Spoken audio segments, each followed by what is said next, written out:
Hello friends, today in this video we are going to talk about how to reset accessibility settings on Samsung Galaxy A05. So let's get started. First of all, you need to go your handset settings. Just tap on settings. When you tap on settings, there is a lot of option you can see on your screen like this.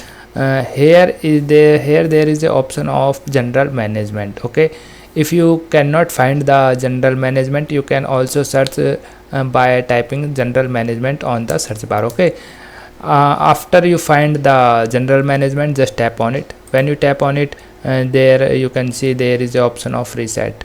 Okay, just tap on reset. When you tap on reset, there is a lot of options also appear on your screen just like that. Here just tap on reset accessibility settings. Okay, when you tap on reset accessibility settings, and there is a new interface you can see on your screen just like that. Here just tap on reset setting.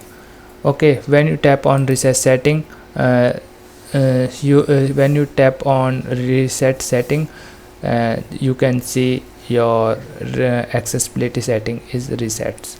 So that's all in this video. I hope you like this video. If you like this video, then please hit a like button. Thank you.